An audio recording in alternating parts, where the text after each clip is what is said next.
తిరుమల శ్రీ వెంకటేశ్వర స్వామిని దర్శించుకోవడం ప్రతి భక్తుడికి ఒక ఆధ్యాత్మిక అనుభూతి. స్వామివారు ధరించే ఆభరణాలు, పుష్పమాలలతో పాటు ఆయన నుదిటిపై కనిపించే తిరునామం ప్రతి ఒక్కరి దృష్టిని ఆకర్షించే విశేషత కలిగి ఉంటుంది. ఈ పవిత్ర చిహ్నాన్ని భక్తులు కూడా తమ నుదిటిపై ధరించడం ద్వారా భక్తిభావాన్ని చాటుకుంటారు. సనాతన ధర్మంలో తిరునామానికి ప్రత్యేక స్థానం ఉంది. ఇది స్వామివారి అనుబంధాన్ని సూచించడమే కాకుండా భక్తులు దేవుని సంరక్షణలో ఉన్నారన్న నమ్మకాన్ని కలిగిస్తుంది. తిరుమల క్షేత్రంలో అడుగుపెట్టే ప్రతి ఒక్క భక్తుడు చిన్నవాడైనా పెద్దవాడైనా తిరునామాన్ని నుదిటిపై ధరించడం ద్వారా స్వామివారి ఆశీస్సులు పొందుతారు అన్న నమ్మకంతో ఉంటారు. భక్తులు తమ నుదిటిపై తిరునామాన్ని ధరించడం తమ భక్తిని, విశ్వాసాన్ని చాటి చెప్పే మార్గంగా పరిగణిస్తారు. ఇది శరీరానికి రక్షణ కలిగిస్తుందని, ఆధ్యాత్మిక మార్గంలో ముందుకు నడిపిస్తుందని కూడా విశ్వసిస్తారు.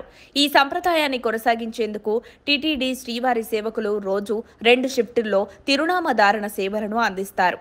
తిరునామం కోసం ఉపయోగించే పదార్థాలు నామకోపు, ఎర్ర సింధూరం భక్తుల విరాళాల ద్వారా సేకరించబడతాయి. దీన్ని ధరించేందుకు రాగితో తయారైన కప్పు, 3 రేఖల ముద్రను ఉపయోగిస్తారు.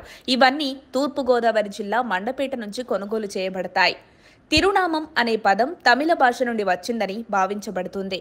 ఇందులో తిరు అంటే శ్రీనామం అంటే తిలకం. వైఖానస సంప్రదాయం ప్రకారం ఇది నాసిక పైభాగం నుంచి నుదిటి పైభాగం వరకు పరచబడి ఉండే తిలకం. వైష్ణవ సంప్రదాయాన్ని సూచించే పవిత్ర గుర్తుగా పరిగణించబడుతుంది. వైష్ణవ సంప్రదాయంలో తిరునామం 3 రకాలుగా కనిపిస్తుంది. వడగలై తెగవారు యు ఆకారంలో, తెంగలై తెగవారు వై ఆకారంలో తిరునామాన్ని ధరిస్తారు. అయితే శ్రీవారి తిరునామం మాత్రం ఈ 2 మధ్యస్థాయిగా కనిపించి తమిళ అక్షరం పాను పోలి ఉంటుంది. అందుకే దీనిని తిరుమని కాపు అని కూడా పిలుస్తారు. ప్రతి గురువారం శ్రీవారి నిజరూప దర్శనం సమయంలో స్వామివారి ముఖంపై తిరునామాన్ని కొంత తగ్గిస్తారు. తద్వారా ఆయన కన్నులు స్పష్టంగా దర్శించవచ్చు. ప్రతి శుక్రవారం అభిషేకం అనంతరం తిరుమని కాపు తిరునామాన్ని ప్రత్యేకంగా చందనం, కర్పూరం, కస్తూరితో తయారు చేసి స్వామివారికి అలంకరిస్తారు. ఇందుకోసం 16 తులాల పచ్చకర్పూరం, 1.5 తులాల కస్తూరి ఉపయోగిస్తారు.